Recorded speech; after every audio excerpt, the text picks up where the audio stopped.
बिस्मिल्लाहिर्रहमानिर्रहीम। अस्सलाम वालेकुम नाज़रीन, आप यूट्यूब चैनल देख रहे हैं। मैं इमरान खान हूँ। सबसे पहले पाकिस्तान तहरीक इंसाफ ने एक एतराफ़ किया है। इमरान खान साहब माजी में ये बात करते रहे। उन्होंने बहुत सारे इंटरव्यूज़ में कहा कि जनरल कमर जावेद बाजवा को एक्सटेंशन देना मेरी एक बहुत बड़ी गलती थी, मुझे कभी भी ये नहीं करना चाहिए था। और ये जो एक्सटेंशन वाला मामला है, इसमें इमरान खान साहब ने अपने एक उसूल को तोड़ा था। यानी उससे पहले भी वो दावा करते रहे कि एक्सटेंशन नहीं होनी चाहिए, किसी की भी नहीं होनी चाहिए। फिर क्योंकि जब आप इक़्तिदार में होते हैं तो फिर आपकी कुछ मजबूरियां होती हैं, और इमरान खान साहब ने वहां कंप्रोमाइज़ किया जो गलत था। वो इमरान खान साहब को कभी नहीं करना चाहिए था। तो ये कमज़ोर सियासतदान की निशानी होती है जब वो इक़्तिदार के नशे में वो कमज़ोर हो जाता है और वो काम करता है जो उसको नहीं करना चाहिए था। लेकिन जनरल कमर जावेद बाजवा ने पूरा एक जाल बिछाया और बड़ी मीठी मीठी बातें करके उसने एक्सटेंशन ले ली। ना सिर्फ इमरान खान से बल्कि सारी पॉलिटिकल पार्टी से। आज तक की तमाम कानून साजियों में सबसे बेहतरीन काम वो हुआ था जब जनरल बाजवा के लिए एक ही सफ में खड़े हो गए महमूद और अयाज, तो सबने जाके जनरल कमर जावेद बाजवा को एक्सटेंशन दे दी। अब जनरल बाजवा की एक्सटेंशन को इमरान खान साहब ने, ये वाहिद आदमी है जो अपनी गलती तस्लीम करता है। बड़ा आदमी होता है ना वो, जिससे गलती हो जाए तो वो कहता है जी मैंने गलत किया था और मैं इसको तस्लीम करता हूं, और वो उससे सीख कर आगे बढ़ता है। पाकिस्तान में सियासतदान कभी भी अपनी गलतियों को तस्लीम नहीं करते। यानी जनरल अशफाक परवेज कियानी को एक्सटेंशन दी जिन लोगों ने, वो इसके ऊपर कभी बात नहीं करते। जो लोग आज तक माजी में गलतियां करते रहे उन्होंने कभी कौम से माफी नहीं मांगी, लेकिन पाकिस्तान तहरीक इंसाफ ने आज बाकायदा इसे अपनी संगीन गलती करार देते हुए कौम से माफी मांगी है। ये बात कर रहे थे असद कैसर साहब, जो स्पीकर थे उस दौर में जब बाजवा साहब को एक्सटेंशन दी गई थी, और इन्हीं के जेर निगरानी ये कानून साजी हुई थी जिसमें जनरल बाजवा का मामला क्योंकि कोर्ट में चला गया था तो फिर एक्सटेंशन का मामला वहां से हुआ था। अब जनरल कमर जावेद बाजवा को एक्सटेंशन देना हमारी सबसे बड़ी गलती थी और एक तारीखी संगीन गलती थी जिस पर हम कौम से माफी मांगते हैं। तारीखी तौर पे गलत फैसला था। तो ये पाकिस्तान तहरीक इंसाफ ने कहा, और ये जिसके लिए हम पूरी कौम से माजरत ख्वाह है। इस वक्त तहरीक इंसाफ ने दुखती रग को छेड़ा है। इस पे महमूद अचकज़ई साहब ने भी कहा कि जी ये तो मिलनी नहीं चाहिए किसी को भी, किसी भी जगह पे एक्सटेंशन नहीं होनी चाहिए, हम उसका कभी भी साथ नहीं देंगे। तो बात तो उसूल की है। जब आप किसी को एक्सटेंशन देते हैं तो उसके नीचे जितने भी ऑफिसर्स होते हैं उन सबका हक मारा जाता है। पूरा का पूरा एक बैच जो है वो महरूम हो जाता है तरक्की से, और सारा का सारा जो स्ट्रक्चर है इदारे का जो पूरा बना हुआ है कानूनी, वो बिगड़ जाता है। लेकिन ये जो एक्सटेंशन है ये दी गई थी, इसमें कौम से माफी मांगी गई है, और इस वक्त ये माफी मांगे जाना ये बड़ा मानी खेज है। और इसके ऊपर रद्द अमल तो आना था, तो फैसल वाडा का रद्द अमल सबसे पहले आ गया। देखिए ये जो माफी वाला मामला है ना कि कौम से हम मांग रहे हैं, ये 1 साल पहले भी पीटीआई मांग सकती थी, 6 महीने बाद भी मांग सकती थी। लेकिन ये टाइम बड़ा क्रूशल है क्योंकि इस वक्त इन चीजों का फैसला हो रहा होता है कि मौजूदा आर्मी चीफ को एक्सटेंशन मिलेगी या नहीं मिलेगी। तो पीटीआई ने अपनी इंटेंट शो कर दी अपोजिशन के साथ बैठ के, जनाब हमसे उम्मीद कोई ना रखे, हम किसी जगह पे सपोर्ट नहीं करेंगे। जनरल बाजवा ने जब एक्सटेंशन ली थी इमरान खान साहब के दौरे हुकूमत में, तो उन्होंने ये बंदोबस्त किया था कि सारी पॉलिटिकल पार्टीज का मुश्तरका आर्मी चीफ मैं होऊंगा। यानी मैंने कंट्रोवर्शियल नहीं होना ये चाहिए कि PMLN, peoples party, MQM, Jamaat Islami, Fazlur Rahman, ANP, अब पीटीआई, सारे मुझे वोट डालें, इसका उन्होंने बंदोबस्त किया था। और सबने आकर उन्हें वोट डाला था नवाज शरीफ साहब की मर्जी से। और फिर मियां साहब की डील भी आपको याद है इसी बीच में हुई थी। अब क्योंकि जनरल बाजवा साहब की एक्सटेंशन सबने मुतफिका तौर पे की थी, तो उन्होंने यह साबित करने की कोशिश की कि मैं कंट्रोवर्शियल बिल्कुल नहीं हूं। लेकिन जनरल आसिम मुनीर साहब का मामला अगर आगे आता है तो पीटीआई ने और अपोजिशन ने अपनी इंटेंट, या जो वो करने जा रहे हैं, या अपनी सोच उन्होंने पहले ही कौम के सामने रख दी है कि नहीं जी हम किसी एक्सटेंशन के हमायती नहीं है।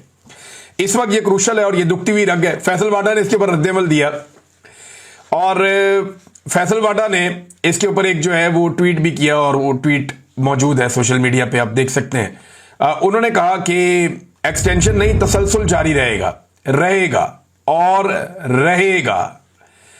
तो उन्होंने कहा कि किसी में दम है तो तसलसल रोक कर दिखाए, पाकिस्तान की तरक्की का यह सफर इंशाअल्लाह जारी रहेगा। अच्छा, ये अब तसलसल किसे कहते हैं?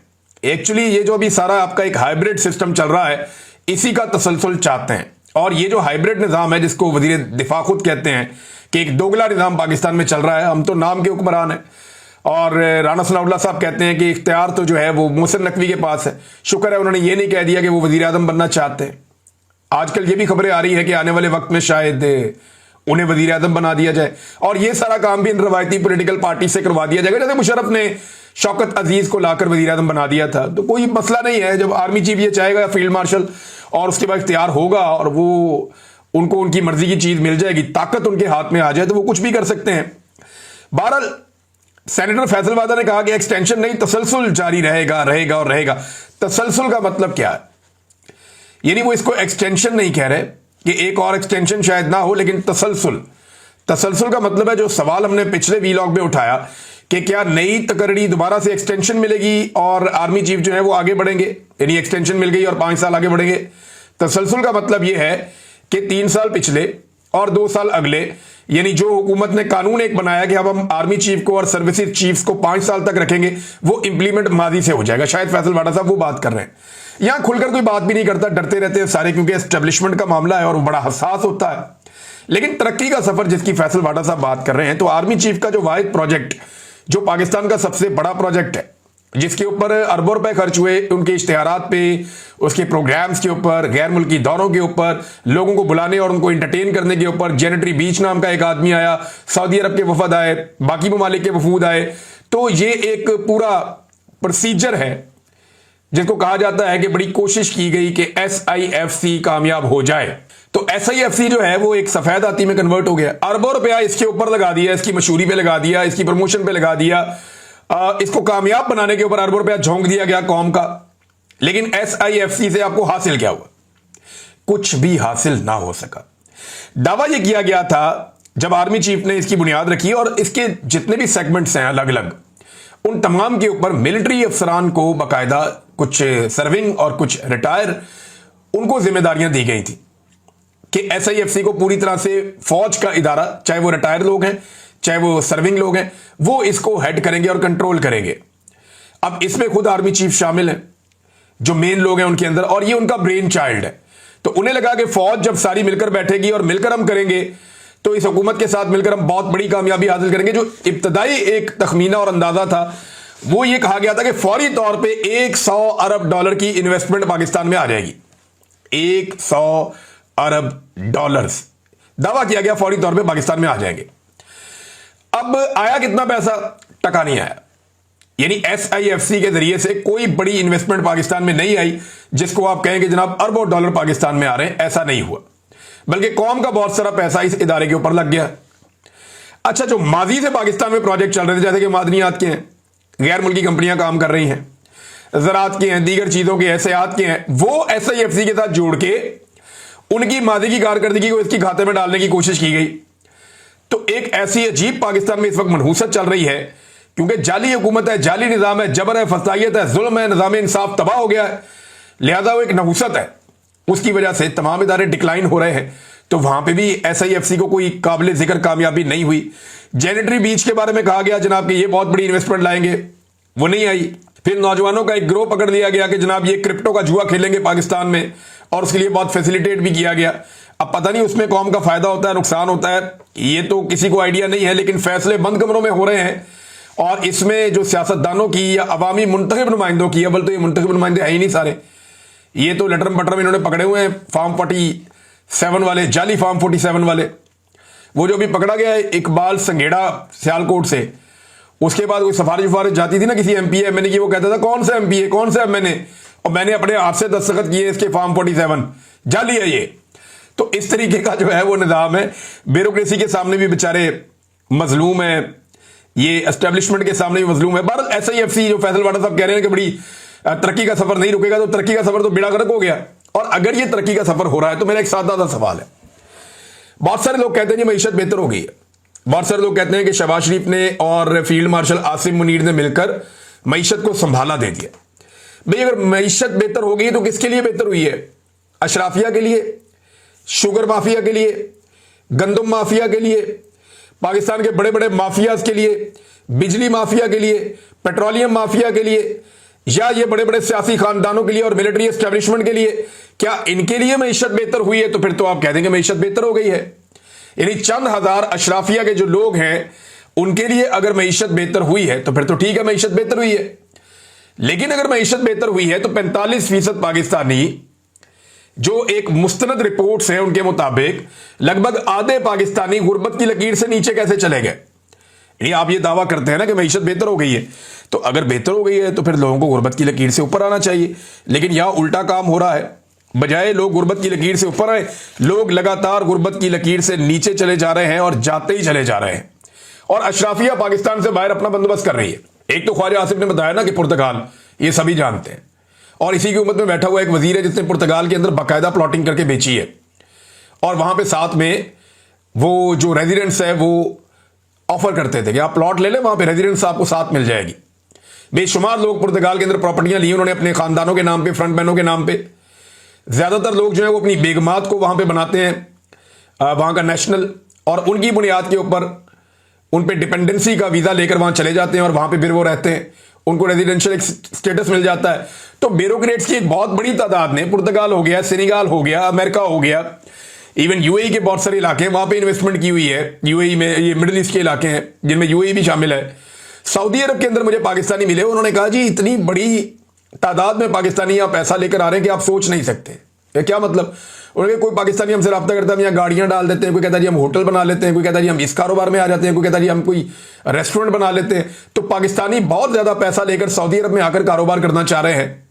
यही हाल जो है वो यूएई में है और बाकी मुल्कों में भी है। तो पाकिस्तान से तो पैसा बाहर जा रहा है, पाकिस्तान में तो आ नहीं रहा, और पाकिस्तानी लगातार गुर्बत की लकीर से नीचे जा रहे हैं।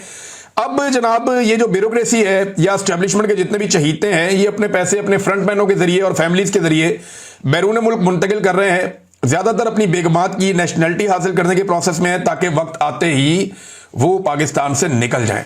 इनका पाकिस्तान में कोई स्टेक नहीं है नादरीन, इन्होंने अल्टीमेटली पाकिस्तान से भाग जाना, और हर चीज के अंदर करप्शन निकलती है। एक मजहबी फरीजा है हज, उसमें तो करप्शन नहीं हो सकती ना। लेकिन आप ये देखें कि खबर छपती है कि हज इंतजामात 2024, ये 2024 की बात कर रहा हूं, 2025 की बात नहीं कर रहा। 2025 का स्कैंडल उससे भी बड़ा है, नालायकी और नकम्मापन उससे भी बड़ा है। 70,000 हाजियों को पीछे छोड़ के चले गए, वो जा ही नहीं पाए, उन्होंने पैसे दे दिए थे सरकार को। 70,000 हाजियों ने पैसा जमा करवा दिया था, वो हज पे ही नहीं जा पाए, उनका हज ही नहीं हुआ। अंदाजा करें आप कितना बड़ा जुल्म इन्होंने किया। 2024 वाले स्कैंडल में बता रहे हैं जनाब के बहुत सारी बेजाब्तियां हुई हैं खजाने को। अच्छा, जब एस्टेब्लिशमेंट की पसंदीदा हुकूमत हो ना तो बेजाब्ती कहते हैं, बेकायदगी कहते हैं। लेकिन अगर एस्टेब्लिशमेंट को हुकूमत से कोई सरोकार ना हो या एस्टेब्लिशमेंट हुकूमत की बैक पे ना खड़ी हो तो करप्शन कहते हैं उस पैसे को। यानी अगर इमरान खान के दौर में हो तो कहते हैं ये करप्शन हो गई, और अगर नून लीग के दौर में हो तो आप कहेंगे कि बेकायदगी और बेजाब्तगी हो गई है। ये फर्क है, जरा इसको याद रखिएगा। अच्छा जी, वो कह रही थी खजाने को 40 अरब रुपए का चूना लग गया, नुकसान हो गया है, और ये जनाब हज के इंतजामात में हुआ है। अब अंदाजा करें आपके हाजियों को भी लूटते हैं ये, सरकार को भी लूटते हैं ये, और मजहबी मामला जो है उसके अंदर भी कोई माफी ये लोग नहीं देते। नाज़रीन, फैसल वाडा साहब ने एक इंकशाफ किया और मियां जावेद लतीफ साहब बेचारे बैठ के सुन रहे थे, मुझे बड़ा तरस आ रहा था उन पे। नवाज शरीफ के जो बहुत वफादार लोग हैं उनमें एक मियां जावेद लतीफ हैं, उनकी इस बात की मैं तारीफ करता हूं कि उन्होंने वफादारी की इंतहा की है। यानी उन्हें ऐसा नहीं, अगर वो भी चापलूसी करते और एक खास रास्ते पे चलते तो वो एमएनए भी होते और उन्हें जो है वो मिनिस्टर भी बना दिया जाता, नवाज शरीफ साहब उनकी सिफारिश भी कर देते। लेकिन जावेद लतीफ साहब ने नवाज शरीफ साहब की ज्यादा गेम उठाने के चक्कर में अपनी सियासत भी खराब की, और अब उनके सामने बैठकर फैसल वाडा साहब जो बातें कर रहे थे, मुझे तरस आ रहा था जावेद लतीफ पे कि वो जवाब भी नहीं दे पा रहे, बल्कि कह रहे मेरा छोटा भाई है, कोई बात नहीं। तो फैसल वाडा साहब ने बड़ी टका के जवाब दिया और उन्होंने कहा कि देखे, हमने अपने घर पे बैठ के ना, और फैसल वाडा का घर किधर है और वो किसके साथ बैठकर बनाते हैं ये आप सब अच्छी तरह जानते हैं। उन्होंने कहा जी घर बैठ के तो हमने नवाज शरीफ की प्लेटलेस की रिपोर्टें बनाई थी, यानी घर पे बैठ के बनाई है नवाज शरीफ की प्लेटलेस की रिपोर्टें।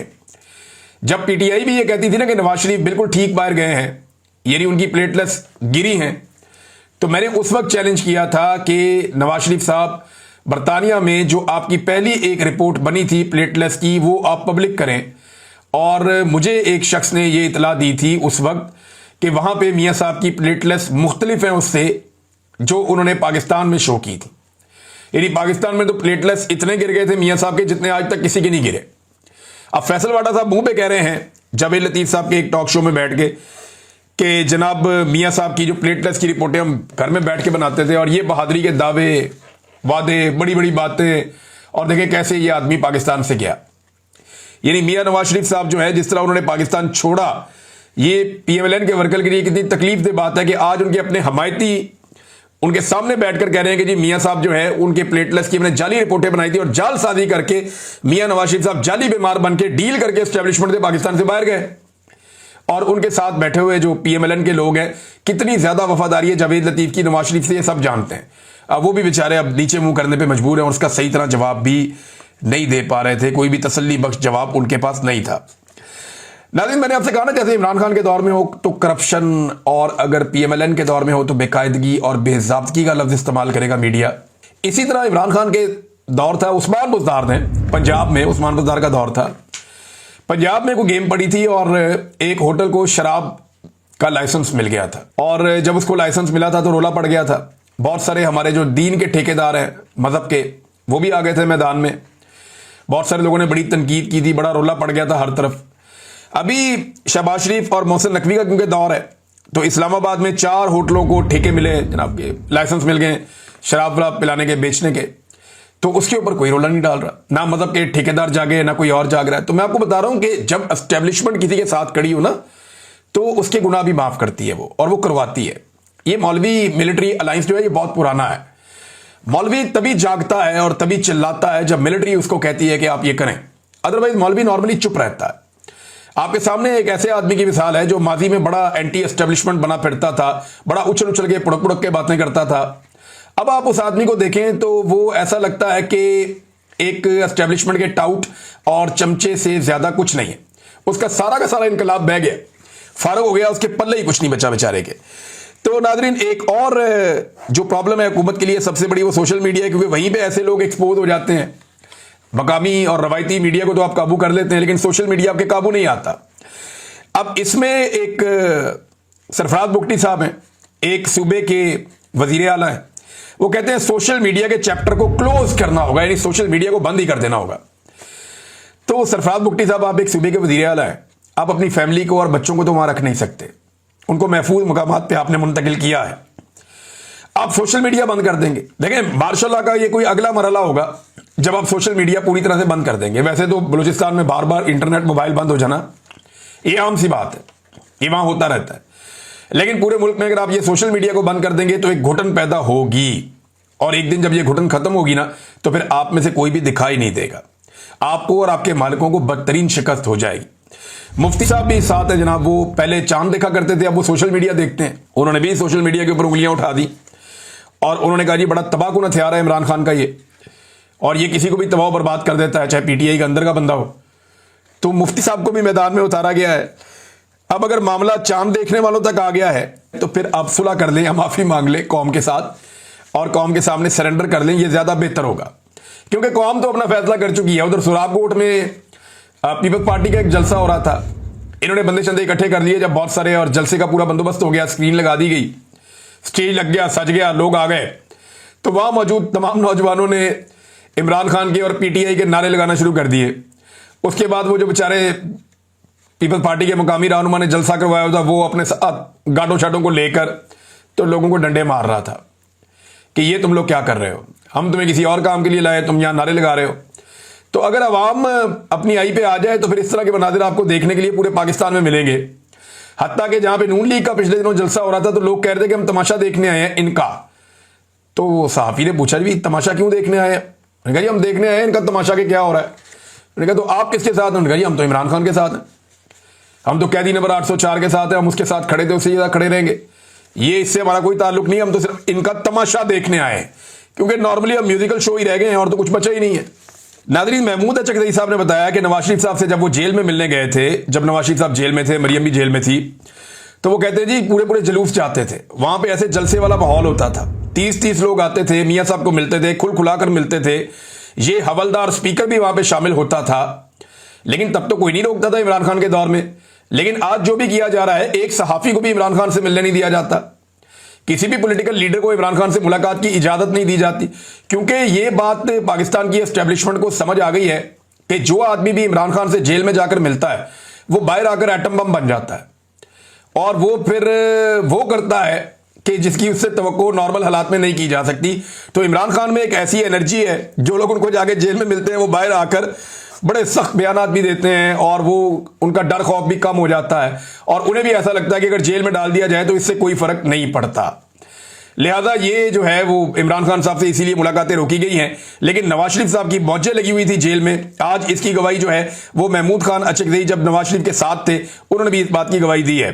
3 साल पहले तक जब चीनी 80 रुपए किलो थी, जो मातम कर रहे थे, आज जो हुक्मरान है ये मातम कर रहे थे कि 80 रुपए किलो चीनी हो गई, तबाह हो गए, बर्बाद हो गए, लुट गए, अवाम मर गई, ये शुगर माफिया है। और वो सारे इनके साथ मिल गए। बाद में सारा शुगर माफिया इन्होंने ले लिया और अब रावलपिंडी में तस्वीरें लगी हुई है मरियम नवाज की और साथ लिखा हुआ है चीनी 173 रुपए किलो एहसान चढ़ा के। यानी 173 रुपए किलो चीनी मरियम नवाज की फोटो के साथ बिक रही है, ये सस्ती है। और 80 रुपए किलो चीनी आज से 3 साल पहले बिक रही थी, वो महंगी थी। अभी ये तो सस्ती करने के लिए आए थे, इन्होंने तो और महंगी कर दी है, बेड़ा गर्क कर दिया पकड़ के आम आदमी का। तो फोटो भी वहां अपनी चिपका रहे हैं और 173 रुपए की भी अवेलेबल नहीं है। शौक इनके पता कैसे हैं? इमरान खान साहब के नाम पे लोग अपने ब्रांड लॉन्च करते हैं। कई जगहों पे लोगों ने होटल बनाया हुआ है। अजरबैजान में एक शख्स ने बनाया हुआ है, जहूर डोगर गालिबन उनका नाम है, उन्होंने बनाया हुआ है एक होटल, उसका नाम है मुर्शद होटल।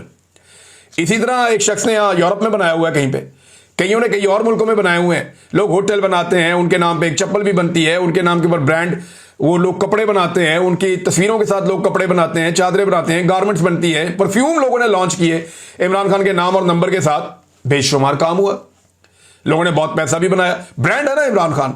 अब इनको फिक्र पड़ी